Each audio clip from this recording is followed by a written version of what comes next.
So, since we were here last, trying to remember what I was doing. Oh yeah, I was pulling forms off. So, I spent probably three days here cumulatively since I pulled the forms off. Not really doing anything interesting. I'm gonna show you what I did between the couple days of rain, a couple inches of snow, and some pretty frigid weather there for a bit. It just didn't work out to have the video equipment with me. So basically what I've done is I have backfilled. So if you can remember, there was trenches along the inside of the foundation here. I rented a jumping jack and brought in this material. This is a ground up concrete. It's actually super great for packing. It packs super easily. So I compacted all along the inside, and then my brother and I spread sand out, actually concrete out everywhere else. What I've also done was, I know I mentioned it in earlier videos, but that form a drain tile that runs along the footing, I came out with clean rock and ran the rock along there for a radon emissions pit. So any radon under the slab can filter through the rock into the form a drain, and I'll run a pipe out the roof. And then also I've came in and removed some of the sand. This big old basin here is going to be filled with concrete, and it's going to be a main support beam for the roof and second floor system, and then just some thickened slab areas. So like I said, that took about 2 days. Really terrible, cold, muddy work. Skid loader slipping and sliding all over the place. And I've also begun to backfill behind the wall. There's that form a drain back here that I mentioned in previous videos. The form a drain runs along the inside and the outside of the footings.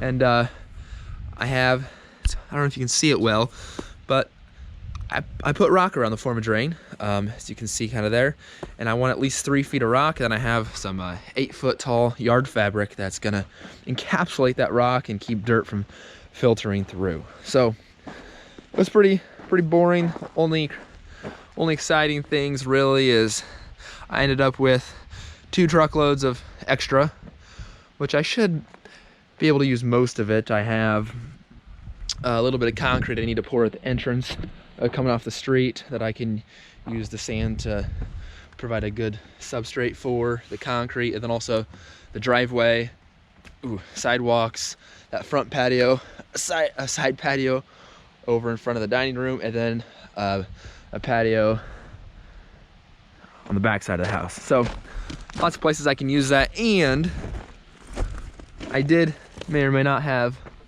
gotten the skid loader stuck back here for a second. Trying to get as close as I can to that wall with the rock. Kind of piled dirt up here, then try to drive on it, and it just kind of, well, it was really muddy, so kind of settled in, and it's kind of a chore to get that skid loader out. But otherwise, it's been smooth sailing. So now I'm on to plumbing. I spent a couple hours. Here are my blueprints. Here, I spent a couple hours kind of sketching out what I need and where I needed it, and figuring out how much PVC I need and how many fittings. And then I went to Menards and spent a couple hours gathering up the supplies. So, here you can see I've begun already, and honestly I forgot to grab the GoPro today, so you missed it. You missed this portion, but trust me, there is going to be a lot more. This is a laundry room, a couple laundry room outlets, a toilet, a sink is going to be over there. I have yet to do a floor drain here. And then there's this bathroom back here that has a toilet, 2 sinks, a shower, and a bathtub. And then next to it is the mechanical room, which I need to put in a sump basin, a floor drain in here. And then there's going to be a 3-inch line coming down about right here. That's going to be the bathroom. Upstairs is going to drain into this bathroom and laundry room. and all needs to work its way over to where it's gonna pop out of the wall right over there.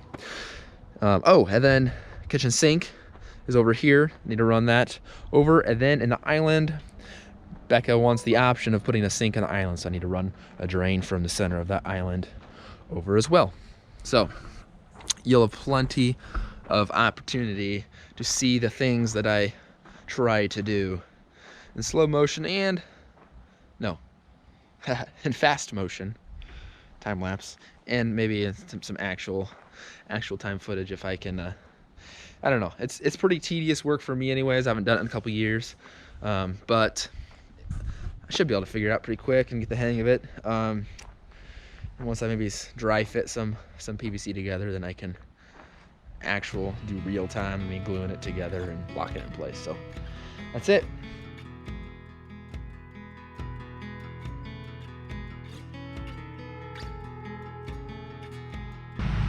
Looks like that's the slope I got with how it's sitting right there. That's it. I just gotta glue this trap together, then an upright, and that should be good. All right, so right in here, excuse me, right in here, this is gonna be the floor drain that I put on. It's just a small one. There's gonna be a sink and then a washer and dryer here in the laundry room. So if something were to happen with the washer, were to leak water, this will kind of be out in front of the washer off to the side, and hopefully the water goes in here before it scoots out. So it's 3-inch. I have a reducer to 2-inch because I only need 2-inch for a floor drain. So that's gonna be glued together like this, and then I need to set the depth. I want this to be a little bit below the level of my floor, so that I can angle down to it a little bit in the general area, just so that if there is water, hopefully it drains off to here. When I test the plumbing, I need to pressurize it with a very, very low pressure of air. So I can't have an open drain. This is the same thing with, well, both of my floor drains are gonna be this way. So when I pressurize it with air, I need to put a test cap in there. It's a flimsy plastic cap that I glue in place. And then I can break that out and put this on before I pour the concrete. So it's something I need to think about, and that's what I'm gonna be doing, is trying to find the correct height for this piece. I'll probably glue this together so I just know how it's gonna be. Just get my transit stick and my laser and figure out exactly where I want it to be, and then measure down for the upright length.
Good morning.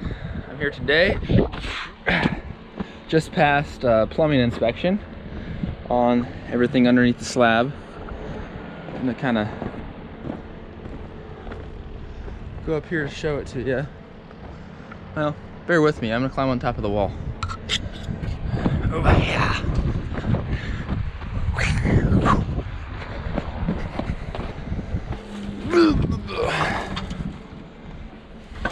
Oops. Okay. So, this is, whew, is it foggy? There we go.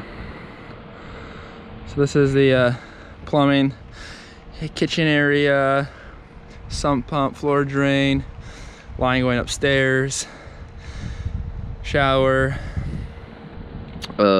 tub, toilet, sinks over there.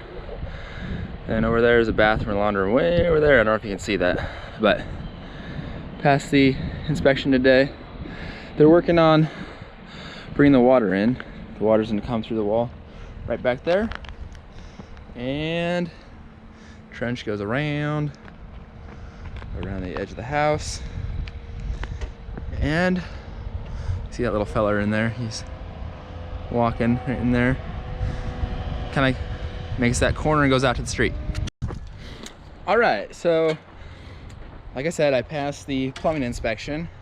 What I've done now is I've gone around and I started back from where the water comes in, or water leaves the house, the sewer leaves the house. And you know, while installing the pipe, there's digging and knocking dirt into the trench and things of that nature. So I went ahead and checked all my slopes once again and adjusted as necessary. And then now I get to go and move sand back and bury the pipe. So the goal is to get the sand, it's ground up concrete, so it packs really well. So the goal is going to be to kind of get alongside the pipe, and I'll use the edge of the shovel to kind of make sure everything's nice and tight in there, and then ultimately bury it all the way. And then that is a pile of dirt that I took out. That little pile of dirt I took out of here while I was digging these trenches, because I don't really want to backfill with dirt, because I want to make sure I get a good solid backfill so the slab has a good base. So I got to bring approximately that much sand back in along these deeper portions, because I won't have enough sand to backfill. So I'm just gonna kind of go along and start covering everything up.